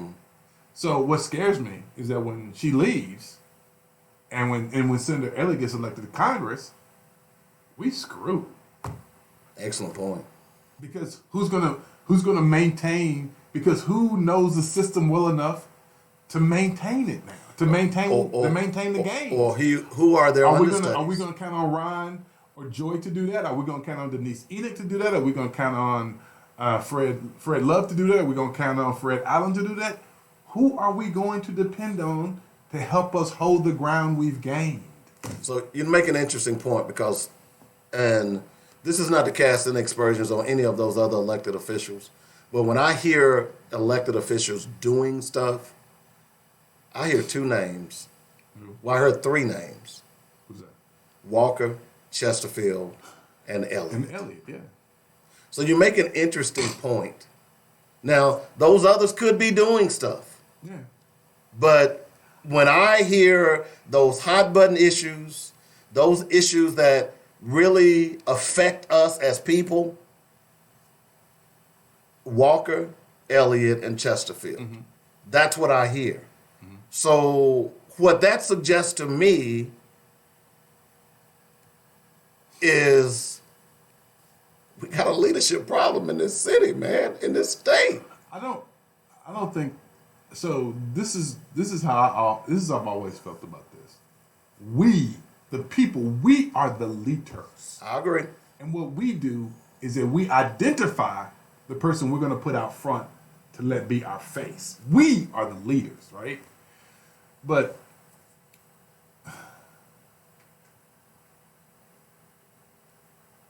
at this point, the only thing we can do, because like I said, I hope, it is my hope that one of the two of them gets elected. That is my hope. that one of the two of them gets elected. That's my hope. Do you really think one of the other two will get elected? Jesus, I hope not. But that's my hope, though. That's my hope. That's my hope. It's my hope. And the reason I say that is not anything negative. Not anything negative. But my point is, you just gotta. I mean, if you sit down and you think, if people get a chance and you wanna burn a couple of hours, just go to the state's website and not Google. You know what? Just Google whoever your state representative is. Google what legislation they've introduced. Google it. Just Google it. That's a good Google point. it. Just Google it. So, just Google it. Before you do that, I need you to first go to the census data first. And put in your zip code. Then Google what legislation your state representative has introduced. Because what's important is that how do you improve a community if you don't even know what the hell's broken in the community? The census data will tell you what's broken in your community. It will give you a nice snapshot of what's broken in your community. If you're in a community and the median income in Arkansas is $45,000, but the median income in your neighborhood is $13,000, it's obvious. It's obvious one or two things are happening, right? The first one is you got a lot of seniors. That could be it, first of all, right? It could be it because seniors don't make a ton of money, so that could be it, right? But if you look at that census data and it says you don't have a lot of seniors, that means you got high unemployment. So if you got high unemployment explains high crime, right? Mm-hmm. I mean, let's be real about how this stuff works. This ain't rocket science, and we can't let people keep pretending like it is. Anything you need to do what you want to do is there, right? It's all a matrix. Nobody needs to be fooled or tricked. It's all there. It's all there. And my friends are texting me saying, and I gotta read it because, I like how they do that. That's really, I like how they do that. They said, be a consultant to someone and stop judging. I'm not judging. I'm just giving my opinion. It's not a judge. Look, here's the thing. This is a talk show, folks. And if you all have opinions, that's why we give that number.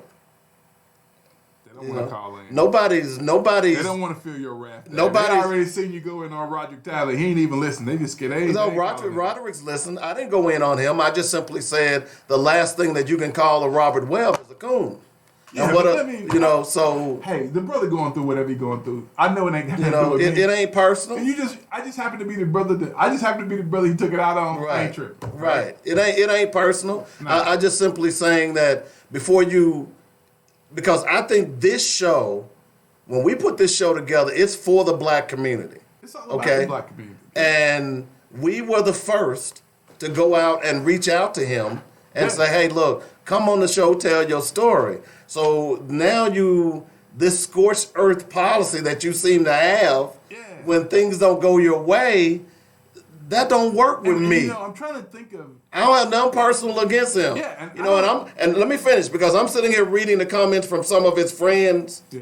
Dude, hey, whatever you all say, that's on y'all, but man. listen, hold on. But I want to make sure we understand this. My thing is, I ain't got no issue with this brother I don't at either. all, point blank period, right? Let me explain why, though, right?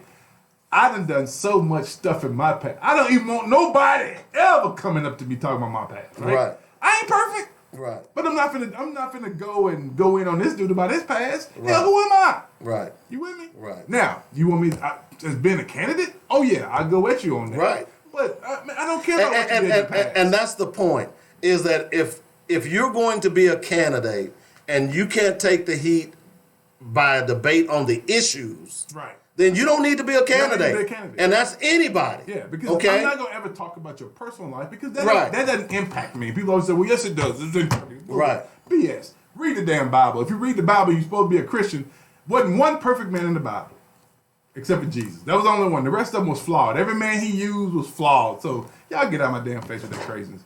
But my point is, very simply, is that when you're talking about creating a community, if you're talking about solving the issues of a community like ours, you can't do that just with good speech. No. You gotta find the necessary tools to get it done. Yeah. And as I was saying before, whoever your elected official is, Google them.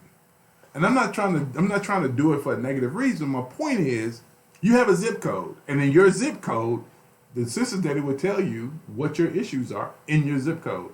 So Google your zip code, then Google the stuff that your city director, your whoever they are, Google the stuff they work on. Well, let me do it more succinctly. If you've been living in the same place 10, 15 years and nothing's changed in your community, then maybe you should be asking the people that you're voting for. It ain't personal. But this is the thing, though. I say as many times as I can. Every year, $600 million comes into our city. Mm-hmm. Do you understand why we're not accessing those dollars? Because people we're electing to public office don't even know they exist. They don't know it exists. They don't even know they exist. Right. So how can we even have access to it? Right. But we vote for ignorance. I'm talking about us. I ain't talking about the people who are running. We vote for ignorance because we are voted against our own selves. I don't like the word ignorance. No, I didn't call it ignorance. I said we're voting for ignorance. That's what I was saying the other day. I did not. I said ignorance. I even looked up the definition. You call black folks ignorant. You just got busted. You call black folks ignorant. But you call black folks ignorant. I'm saying that we vote for ignorance. We're voting for ignorance because the thing is if this money continues to come in, who can access it? Mm-hmm. Who can access it? Or why aren't we getting some of it? Exactly. I'm just saying. But that's my point again, though. There's money coming in here to train young black cats for job readiness. I mean, there's money coming here to feed kids who hungry. Damn. Really? All you got to do is write a proposal. And what's crazy? It's not. And some of the money is that easy, but not all of it, right? But the thing is, we don't even know. Right. Because again, we are electing people who have not done their homework. Mm-hmm. So how can you access this $600 million if you don't even know it's there? Every time you bring that up, I always use the example of when I was in Memphis, when I wanted to put the Rites of Passage camp together. And I went to state legislator Henry Brooks and Reverend Bill Atkins, and they asked, I told them what I wanted to do. Reverend Atkins said, that's a great idea. You're going to need some money. At the time, Representative Henry Brooks was a member of Great O Money Church. And he went to Henry and said, hey, Henry, here's what we want to do. Representative Brooks said, okay, look, let me go and see if there's some legislation or some money that you can get as a grant. She did that. She got back to me within a week. She said, here, I need you to write this proposal. Boom, shakalaka boom. From that point forward, for 5 years, we did the Rites of Passage program. So to your point, your legislator or tours should be able to tell you where money is. They should be going to community leaders and saying, hey, look, this grant is about to come down. You need to write a grant. This money is about to come down from the federal government. You need to write a grant. Here's how you access this money. Here's how you partner with that money. I would have loved for legislators, and I don't know if they did or didn't, but I would have loved for them to have, when this marijuana thing came down, I would have loved for them to start having camps or workshops in the community. Hey, this marijuana legislation is going to change. Here's how you can access it. Here are the black people that we can use to get a piece of this pie. That didn't happen for whatever reasons. Those are the types of legislators that we need in order to change this situation. It ain't personal, folks. The definition of insanity is doing the same thing over and over again and expecting a different result. And I'm tired of the same old stuff. We got to change all of this. And it's going to hurt some people's feelings. But it ain't personal. The needs of the many outweigh the needs of the few. And we've got to start understanding that. Because if we don't, we're going to claw one another's eyes out as we continually do every day. And the larger community does nothing but laugh at us.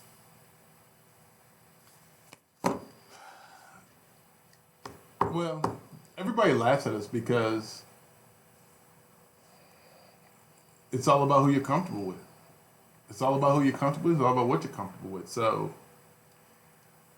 I've seen changes in my community, and part of the reason I've seen those changes is I've been a part of some of the actions, some of it, not all of it. There's some good things happening in my neighborhood that I wasn't a part of, but there are a lot of things in my neighborhood that are changing, and I've been a part of them or work with other people. The thing is, y'all, is that if we expect our cities to be better, then the people we elect and put into office have to be better. I agree. And I'm not saying anything about Joy and Ryan. I think Joy and Ryan are great. I also think Lee's great. I also think Mr. H.O. Tyler's great. But my point is, we have to set the bar down, and the bar is, if you don't know, you can't go. Because we can't do that. We can't keep telling people we're gonna let you go do on the job training. You know? I agree. Because by the time you learn, it's time to go. You got a quote? Today, I'm just gonna say, spend money in your own community. Because if you don't, nobody else will. Don't let them hurt your feelings, okay? I'm disappointed, man. Because you know what? The thing is, I still love you, man. The thing is, my mama. You know, I was riding to Kansas City, man. I gotta say this before we leave, though. So I was riding to Kansas City a couple of weeks ago. And you know how you go back over your life, right? You go back over your life, and in that ride to Kansas City, I started thinking back about my childhood, about me growing up, and it's really interesting how there was this comment that I always said, you often find your destiny on the very road you took to avoid it. Right? Yep. And driving to Kansas City is like, man, it's like I had this moment where it was like, because here I sit, right? I always said that it's got to be an easier way to improve our community. And the thing is our community never gets improved if I'm not willing to say the things that need to be said, even at times when those things might not be beneficial to me and they might make people upset with me or whatever the case is. But I want people to know that what I say in love. I'm not trying to hurt anybody. I'm not trying to be rude. I just want people to know that I believe our community could be so much better. And for it to be better, we got to be better. And by being better, I mean we just got to work it. We got to work it. We got to challenge the people who represent us to be knowledgeable of what's there and what's available and how they can access it and how they can access it to help us and to make us better. And so on that drive, man, I remember my mother used to always tell me, don't worry about what nobody say about you. If you know what you did is right, then don't you worry about nothing else. My grandfather used to always say, the man in the mirror is the man you gotta worry about. Don't worry about the man across the street. The man across the street, you ain't gonna see him every day, but every morning you gotta look at that man in the mirror. So I would be remiss if I did not say the things I said today, because I always said, I never want to be pulling punches. I never want to pull punches for anybody. I don't want to be, I'm not going to say that because they're my friend. I love them. So, I want them, but I also want us all to be better. And by being better, I'm talking about in this political space that we navigate. That's where I want everybody to be the best they can be. I don't give a damn what you do when you ain't doing that. I'm just talking about in this space where we can help people. Let's challenge them to be the best they can be, man. We gotta do it. Dave, if you do that one more time, I'll stab you with this pen, man. All right, go ahead. I'm done, man. I'm done.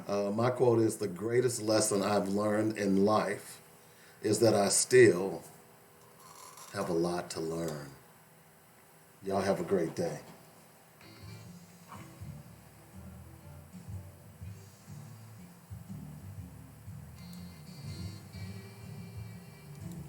You've been listening to Black Focus, where we discuss our issues with our solutions and our voices. Join us every weekday afternoon at 1 p.m. on joynetradio.com.